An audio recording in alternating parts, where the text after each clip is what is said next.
சீக்கிரம் வாங்க போவோம். அப்புறம் சொல்லுங்கள், என்ன பண்ணோம்? நீங்கள் மேட்ச் தோத்துட்டீங்க போல இருக்கு. தோத்துட்டோம். அப்புறம் தான் வழக்கம் போல் இப்போ வந்து ஒரு கஷ்டமான சூழ்நிலையில் சென்னை தள்ளப்பட்டால் ஒரு பிளான் ஒன்று பண்ணுவீங்களே, என்னமோ மேக்ஸில் புலி மாதிரி எடு லிஸ்ட் எடு. அதாவதுன்னு லிஸ்ட் எடு டேபிள் என்னது? எல்எஸ்ஜி ஜெயிக்கணும். எல்எஸ்ஜி வந்து ஜெயிக்கணும். மும்பை இருக்கிற எல்லா மேட்சும் ஜெயிக்கணும். மும்பை எல்லா மேட்சும் ஜெயிக்கணும். ஆர்சிபி நம்மக்கிட்ட மட்டும் தோக்கணும், ஜெயிக்கணும். இதெல்லாம் நடக்கணும். இதெல்லாம் நடக்கணும், அப்போ தான் சிஎஸ்கே உள்ளே போவோம். இந்த கால்குலேஷன் பண்ண ஆரம்பிச்சாச்சு. ரைட், அவ்வளோதான். எல்லாம் இந்த மாதிரி தொழில் ஆரம்பிச்சிருவாங்க. இதுக்கப்புறம் எல்லாம் ஓகே. சென்னை ஜெயிக்குமாடா?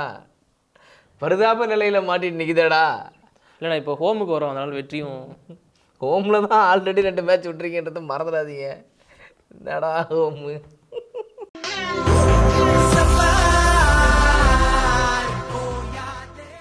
எனக்கு ஒரே ஒரு விஷயம் தானே இடிச்சிட்டே இருந்துச்சு. என்னது? துஷார் தேஷ்பாண்டே பவுலிங்கா? ருத்ராஜ் கைக்வாட் டாஸை வின் பண்ணிட்டு ஒரு குசியில் டான்ஸ் ஆட் போட்டார். அப்படியா? வின் பண்ண உடனே பவுலிங் அப்படின்னாரு. அந்த குசியில் டாஸை வின் பண்ணிட்டு நான் பவுலிங் அப்படின்னு கேட்கவே இல்லை அவங்க யாரும். அந்த செகண்ட் அங்கே டாஸு வந்து பார்த்தீங்கன்னா டெய்ல்ஸ்ன்ட்டாங்க, உடனே இவர் வந்து பவுலிங்ட்டாரு. அதுக்கு முன்னாடி கில்ல பார்த்தியா? இப்போ பாரு என் பேட்டிங்கை பவுலிங்கை போடுறேன்னு. இப்போ பாரு பேட்டிங்கை பாரு. அது இல்லாமல் என்ன காலில் இருந்தால் திரும்ப அவர் நான் வந்து செலெக்ஷன் ஆனது கூட பிரச்சனை இல்லைடா வேர்ல்டு கப்பில். ஆனால் கீழே உன் பேரை டேக் பண்ணி இவன் செலக்ட் இன்னைக்கு தெரிண்டா நீயா நானான்னு சொல்லி ஆரம்பித்தார். கெய்க்வாட் மட்டும் பார்க்க வைப்பாருன்னு பார்த்தா தோனியும் பார்க்க வச்சார். தோனிக்கு என்ன ஒரு சர்ப்ரைஸ்னா, ஜெர்சி நம்பர் 7 யாருது? கில்லுது. நான் 7 பார்க்குறேன், பின்னாடி என்ன பார்க்குறேன் அப்படின்ற மாதிரி பொடிச்சு நச்சுனுங்கிறாரு. அடா அவரை விடுங்கடா. சாய் சுதர்ஷன் சிஎஸ்கேன்னு வந்துட்டா இப்படி இந்த பையனுக்கு என்னதான் தோணுதோ. ஃபைனலி பண்ண அப்படியே. ஆனால் ஒரு விஷயம் எனக்கு ரொம்ப பிடிச்சிருந்துச்சு. ஃபைனல் மட்டும் இல்லை, சிஎஸ்கேன்னு வந்தால அடி ஓகே. ஆனால் ஒரு தமிழனா ஒரு செஞ்சுரி பார்க்கும்போது செம்ம ஹாப்பியாக இருந்துச்சு. அது மட்டும் இல்லாமல் சச்சின் அண்ட் கூடவே ருத்ராஜ் கைக்வாடோட ரெக்கார்டை அடிச்சாரு. கிட்டத்தட்ட 25 போட்டிகள்லேயே 1000 ரன். அதாவது ரொம்ப ஃபாஸ்ட்டாக ஐபிஎல்ல 1000 ரன்களை ஏற்றினா இந்தியன் பிளேயர். அது எனக்கு ரொம்ப பிடிச்சி. இந்தியன் பிளேயர் தான் நான் தமிழன்னு சொல்லுவேன். ஏன்னா அவ்வளோ ஃபீல் எனக்கு ரொம்ப பிடிச்சிது. உண்மையாக கில் ஒரு பக்கம் அடிக்கும் போது காண்டாயிட்டு இருந்துச்சு. சாய் சுதர்ஷன் அடிக்கும்போது ரெண்டுமே இருந்துச்சு. அன்னியன் படத்தில் வர மாதிரி அம்பியாவும் இருந்தால் அன்னியனாகவும் இருந்தால், அம்பியாவும் இருந்தால் அன்னியனாக இருந்த மாதிரி தான் இருந்துச்சு எனக்கு. அதாவது என்னன்னா, நீ தம்பி செஞ்சுரி அடிச்சுக்கோ, சிஎஸ்கே ஜெயிக்கிட்டோம். அப்படிதான் ஆசைப்பட்டோம். ஆனால் அது லாஸ்ட் டைம் வந்து 90 அடிக்கும்போது சொன்னீங்க, இந்த வருஷம் நான் தோக்க விட்டுருவோம் பாருங்க அப்படின்ற மாதிரி தான் இருந்துச்சு. பட் இருந்தாலும் சென்னை சூப்பர் கிங்கில் ஒரு மைனஸ் நல்லா தெளிவாக தெரியுது. முஸ்தபிசுர் ரஹ்மான் அண்ட் வந்து தீபக் சகர் அண்ட் வந்து பத்திரனா இவங்க இல்லாதது எவ்வளோ பெரிய மைனஸ். போய் சொல்லாதீங்க. நீங்கள் எப்போ தீபக் சகர் மிஸ் பண்ணீங்க? இல்லாத சந்தோஷம் தான் உங்களுக்கு. துஷார் தேஷ்பாண்டே இல்லைனா தான் சந்தோஷமா இருப்பேன். நான் 10,000 டிக்கெட் விற்றா கூட உங்க எல்லாருக்கும் வாங்கி கொடுப்பேன். நான் துஷார் தேஷ்பாண்டே இல்லைனா அடுத்த வருஷம் அவனை ரிலீஸ் பண்ணுங்க முதல்ல, தான் தேவை எனக்கு. எஸ்ஆர்ஹெச்சுக்கு எதிரான போட்டி வின் பண்ணி கொடுத்தது அவன் தான். ஒரு நாள் சுப்மன் கில் மாதிரி அடிச்சதெல்லாம் பெருமையாக பேசிட்டு இருக்காங்கடா.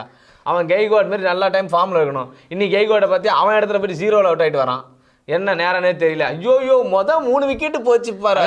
நம்ம மேட்ச் தோத்தது ஃபர்ஸ்ட் இன்னிங்ஸில் கிடையாதுன்னு. அந்த ஸ்கோரை வந்து சேஸ் பண்ணியிருக்கலாம். வருவாங்க செகண்ட் இன்னிங்ஸில் வந்து தொடர்ந்து 3 விக்கெட்டு டொப்புன்னு விடுவாங்க. அதுவும் இந்த ரகானியெல்லாம் இருக்காரு. டியோஸ் அதான் நான் திரும்ப சொல்லுறது தான். ரகானே 1-1 பொசிஷனில் சூப்பராக ஆகிட்டு இருந்தார். அவரை தூக்கி நீ ஓப்பனிங் ஆடுன்னு சொல்லி ருத்ராஜை தூக்கிட்டு போய் 1-1 போட்டு இதெல்லாம் யாரால? ருத்ராஜால தான். ருத்ராஜ் பண்ணுற எதுக்கு அதர் ஐடியாலாம் யோசிக்கிறாரு. ஏற்கனவே என்னோட விஷயம் என்னன்னா, தோனி எவ்வளோ ஸ்பின்னர்ஸை நம்புவார்னு எல்லாருக்குமே தெரியும். இந்த ருத்ராஜுக்கும் ஸ்பின்னர்ஸுக்கும் ஆக மாட்டேங்குது. என்ன சண்டைன்னு தெரியல. மொயின் அலி ஏன்டா போட உள்ள? மொயின் அலி விடுங்க, சாட்னர் ஃபர்ஸ்ட் ஓவர் போட்டார், அதுக்கப்புறம் ஓவரே கொடுக்கல. திரும்ப 13 ஓவர் கொடுக்குறாரு. முதல் ஓவர் 5 ரன் போட்டா எப்படி கொடுப்பாரு? கொடுத்துருக்கலாம். நம்பர் 1 லெஃப்ட் ஆர்ம் ஸ்பின்னர் அவர் வேர்ல்டு லெவலில் இந்த ஃபார்மேட். உனக்கு தெரியுது, கெய்க்வாடுக்கு தெரியலையே. அது சரி, மொயின் அலியே ரொம்ப நாளாக எடுத்து ஒரு ஓவர் போட வச்சிருக்காரு. ஆனால் டேரன் மிச்சல் அடிக்கிறாங்கன்னு தெரிஞ்சு டேய் சும்மா இருந்தாலும் கொடுத்தது தான் அடிச்சாரு. இன்னைக்கு வேற ஒன்றும் பெரிய டிஃபரெண்ட் அங்கே தான் அடிச்சாங்கன்னு சொன்னேன். இவர் அடிச்சதை சொல்லல. அதை சொல்லு. ஆனால் அவர் என்ன பண்ணுவார்? Part time bowler. அவர் ஓவர் விட்டு போட்டு பொழந்துட்டு இருக்காங்க. 2 பேரும் நல்ல ஓப்பனர், 2 பேரும் நல்லா போட்டு பறக்க விட்டுட்டு இருக்காங்க. ஏன்னா பார்க்க மேட்ச் சின்ன சம்சம் எடுத்து நடக்குதா பாடுறா அப்படின்னு சொல்கிறேன். ஏன்னா தொடர்த்தெல்லாம் போய் 6ல் போய் வந்துட்டு இருக்கு. இன்னைக்கு ரச்சின் ரவீந்திரா உள்ள எடுத்தாங்க. ஆனால் நீங்கள் பார்த்தீங்க அவரே நேரமே சரியில்லடா பிள்ளைக்கு. நேரமே அவன் எனக்கு தெரிஞ்சு பிளே ஆஃப் பிளே ஆஃப் இருக்கான்னு தெரியலையே. இருக்குண்ணே, இருக்கு 2 போட்டி இருக்கு. ஜெயிப்போம், பிளே ஆஃப் போவோம் இருக்கு. அந்த நம்பிக்கையில தான் நானும் இன்னைக்கு உட்காந்தேன். 238 போகும்போதெல்லாம் ஈஸியாக ஜெயிச்சிருவாங்கன்னு நினச்சேன். மொதல் 3 விக்கெட் போச்சு பாருங்க. ஐயோ நான் வந்து ரச்சின் ரவீந்திரா விக்கெட்டே வந்து நான் ரகானே தான் நினச்சேன். சரி பரவாயில்ல, இது வழக்கமாக போகிறதான்னு நினச்சேன். பார்த்தா ரச்சின் ரவீந்திரா போனான் கடுப்பில். சரி ரகானே எதாவது பண்ணுவான்னு பார்த்தா திரும்ப கேட்ச் உடனே. என்னடா பண்ணுறேன்னு பார்த்தா கெய்க்வாட் தூக்கி அடிக்கிறாங்க. கையில் அப்படி டக்குமே உட்காரானுங்க. எனக்கு தெரிஞ்சு அந்த விஷயத்தை நான் உள்ளே வரேன். எனக்கு தெரிஞ்சு அது ஏன் 3rd பாயிண்ட் போக மாட்டேன்றாங்க எனக்கு புரியல. அது 3வது பக்கம் ஏன் போக மாட்டேன்றாங்க. அது கிட்டத்தட்ட 6 மாதிரி தான் இருந்துச்சு. ஏன்னா பின்னாடி ஆடியன்ஸ் கை தூக்குனாங்க 6ன்னு. இந்த பையன் டெக்கவுட்டில் உட்காந்த பற்றி அந்த பையன் கை தட்டிட்டு இருந்தான். இல்லை அது செக் பண்ணாங்க. என்னடா 2 ஆங்கிள் தானே பார்த்தாங்க, 3வது ஆங்கிள் ஏன்டா பார்க்கல? இது அப்படி சஞ்சு சாம்சன் கேட்க வேண்டியது தானே. அன்னைக்கு சஞ்சு சாம்சனுக்கு நான் கேட்கலன்னா சஞ்சு சாம்சன் முக்கியம் கிடையாது அன்னைக்கு. ஆனால் கெய்க்வாட் சென்னை சூப்பர் கிங்கோட பிளேயர் நான் கேட்பேன். அப்போ அனுபவிங்க. ஆனால் உண்மையாக தப்பு தான். நான் சஞ்சு சாம்சன் நான் கேட்ட வீடியோ எடுத்துப்பாரு. ஆனால் உண்மையாக சொல்கிறேன், கெய்க்வாட்டுக்கு ஏன் நீங்கள் வந்து அதை வந்து அவுட்டு தான் செக் பண்ணாங்க. இன்னைக்கு விடுங்க. ரஷித் கான் ஊரில் சொல்கிற மாதிரி இப்படி சொல்லிட்டு வரலாம்டா, மன்னிக்கணும் இப்படி தான் 6 இல்லை இப்படி தூக்கி சொல்லிட்டு வரலாம்டா, அதில் என்ன இருக்குது? ஏன்னா நீங்கள் விக்கெட் கேட்கலாமே, கேட்டிருக்கலாம். அதே ஏமாத்துறாங்க. தோனி இப்படி பார்த்து நிற்கிறாரு, என்ன பண்ண முடியும்? இப்போ உடனே வராரா, நான் உடனே உள்ள வர முடியாதான்ட்டு முடிச்சுட்டு இருக்காரு. பட் இருந்தாலும் அதுக்கப்புறம் டேரல் மிச்சல், மொயின் அலி சரியான பார்ட்னர்ஷிப் கொடுத்தாங்க. எல்லாம் வந்து பறக்க விட்டுட்டு இருந்தாங்க. ஆகா, இந்த பக்கம் சாய் சோஷன் கில்லு மட்டும் தான் அடிப்பீங்களா, இப்போ பாரா அப்படின்ற மாதிரி இருந்துச்சு. மிச்சில் விக்கெட் வந்துச்சு. ஆனால் தோனி வந்து அடிச்சார் இல்லைண்ணே. தோனி அஜோ ஏங்க கமெண்ட்ரி பண்ணும்போது நான் ஒன்று சொன்னேன், நரேந்திர மோடி ஸ்டேடியத்தை தோனி ஆட மாட்டாருங்க அப்படின்னு சொன்னேன். ரன்னே வராது அவர்கிட்ட இருந்து அப்படின்னா எல்லாரும் என்னங்க தோனி எவ்வளோ பெரிய பிளேயர், அவர் போய் எப்படி சொல்கிறீங்க? ஏங்க அந்த இடத்துல அவருக்கு ஒரு 2 கூட வேணான்னு வருங்க அவரு அப்படின்னு சொன்னேன். அதுக்கப்புறம் தான் எல்லாருக்கும் புரியுது, ஓ நீங்க அப்படி வரீங்களா அப்படின்னு சொல்லிட்டு. உனக்கு புரிஞ்சா? எனக்கு புரிஞ்சு. அவங்களுக்கு புரிஞ்சுட்டு அந்த இடத்துல எனக்கு 2 வேணாம் அப்படின்றாரு தோனி. அதனால தான் லாஸ்ட் டைம் ஃபைனல் டெக்கவுட் அவர் 2 வேணாங்கிறாரு. இங்கேருந்து ஒரு 2 கூட எடுத்துட்டு போக மாட்டேன் அப்படின்றாரு. பட் ஆனால் இன்னைக்கு வந்து எனக்கு 2 விஷயம் ரொம்ப பிடிச்சிருந்துச்சு. தோனி உள்ள வந்து அந்த 1 ஹேண்டில் 6 அடிச்சார் பாரு, பேக் டு பேக் 6. யாரு? ரஷித் கான். அவா சொல்லு, ஸ்பின்னில் வீக்கெட் சொன்னாங்க, இறங்கி தூக்கி அடிக்கிறாரு. அடிக்கும் போது மேட்ச் வந்து நீங்கள் சொல்லலாம் 1000 சொல்லுங்க, இன்னைக்கு மேட்ச் தோத்துட்டோம், தோனியோட 6 இதெல்லாம் தூக்கி எட்ட போடுங்க, தோனி அடித்த 6 கூட விட்டுருங்க. அந்த எண்டு பாயிண்ட்ல வந்து தோனியை பார்க்க வந்து ஃபேன் ஒருத்தர் உள்ள வருவார் பார்த்தீங்களா, தோனி காலில் வந்து விடுவார் பார்த்தீங்களா. ரஷித் கான் சிரிப்பாரு, மேத்யூ வேர்டு சிரிப்பாரு, அங்கே திவாட்டியா சிரிப்பாங்க. அப்படியே எல்லாரும் தலை சிரிச்சதுக்கு காரணம் மேட்ச் ஜெயிச்சிட்டாங்கண்ணே. மேட்ச் ஜெயிச்சிட்டாங்கடா. ஆனால் தோனியை பார்த்து என்ஜாய் பண்ணுவாங்க உண்மையாவே. அது இன்னொன்று, தோனி ஓட முடியல, கால் கொஞ்சம் பிரச்சனை இருக்குல்ல, வலி இருக்குல்ல அவருக்கு. ஃபேன்ஸ் வந்து இப்படி ஓடியாடி விளையாடுவார்ல எப்பயுமே, அந்த விளையாட அந்த ஃபேன்ஸ் காலை பிடிச்சி அதுதான் ஒரு தனி நம்ம நினைக்கிறோம் என்ன அதை பண்ணுறீங்க அப்படின்னு. அதெல்லாம் ஒரு வர மாதிரி போல் இருக்குது இந்த தலையை பார்க்குறதுலாம். அப்புறம் ஓடலைன்னா ஏன் ஓடலைன்னு வேறு கேட்பீங்க. பாவண்டா அவர் பாவண்டா. ஆக்சுவலாக கான்வே இருந்தால் அந்த பிரச்சனையே இல்லை தலைக்கு. உண்மையாக அவர் ஓட முடியல தெரியுமா. ஒரு இடத்துலலாம் வந்து இப்படி நான் ப்ராக்டிஸ் பிரச்சனை நீங்கள் பார்த்துட்டு இருப்பீங்க, வீடியோஸ் பாருங்கள் நீங்கள். ஏன்னா அவரால் கொஞ்சம் கால் கொஞ்சம் இன்ஜுரி பிரச்சனை இன்னும் அப்படியே தொடர்ந்து. சரி, நான் அந்த கேள்வி கேட்டுடுறேன். Chennai Super Kings playoffs போகுமா போகாது? இதை மாதிரி எத்தனை சீசன் பார்த்துருக்கோம் நாங்கள்.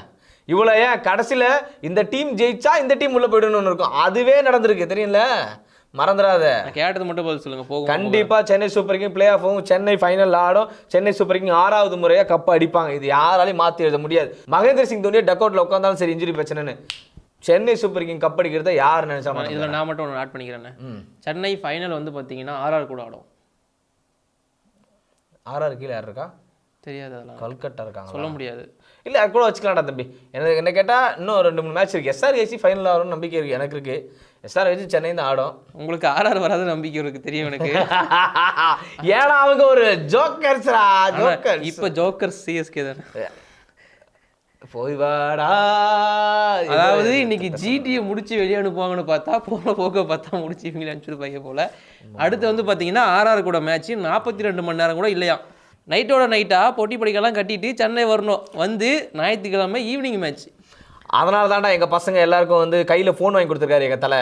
அதில் உட்காந்து கிரிக்கெட் விளாண்டுட்டு வாங்க, ப்ராக்டிஸ் பண்ணிட்டே இருங்க அப்படின்னு சொல்லி ஃபோன் வாங்கி கொடுத்துருக்காரு. அந்த 42 மணி நேரத்தில் ஒரு 12 மணி நேரத்தில் ஃபோனில் ப்ராக்டிஸ் பண்ணிட்டே வருவாங்க. சேப்பாக்கில் இறங்குவாங்க. அவங்க கிரவுண்டு அவங்க இடம் எதுக்குடா ப்ராக்டிஸு. துஷார் தேஷ்பாண்டே வருவார் பவுலிங். அவன் தான்டா என் பிரச்சனை, அவன் தான் என் பிரச்சனை. இன்னைக்கு மேட்ச் தோற்றதுக்கு அவர் ஒரு முக்கியமான ரீசன் சொல்லுங்க. கேட்சை விட்டாம நாட் ஒன்லி துஷார் தேஷ்பாண்டே, அவனை மட்டும் சொல்ல வேணாம், நிறைய பேர் கேட்ச் விட்டாங்க. மொயின் அலி கேட்ச் விட்டு பார்த்தோம், ஃபீல்டிங் கேட்ச் ரொம்ப ரிஸ்க். மொயின் அலி விட்டு தான், பட் இருந்தாலும் சொல்லுவேன் நிறைய பேர் கேட்ச் விட்டாங்க. கடைசி 3 ஓவர் 18, 19, 20 சூப்பராக போட்டு முடிச்சிருந்தாங்க. இல்லாட்டி ஸ்கோர் 260, 70 போயிருக்கும். அந்த 3 ஓவர் நல்லா போட்டிருந்தாங்க.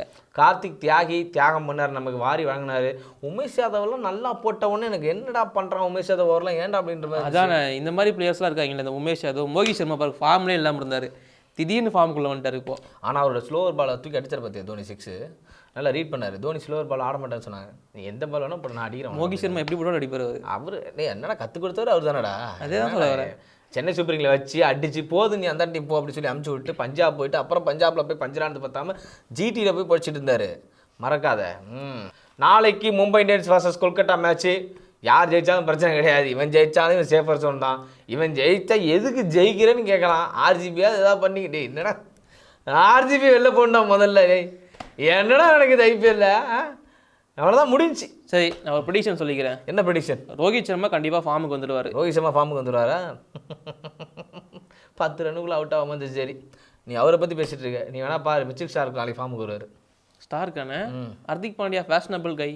அவனை தாண்டா போல்ட் எடுப்பான் அவன். நன்றி வணக்கம்.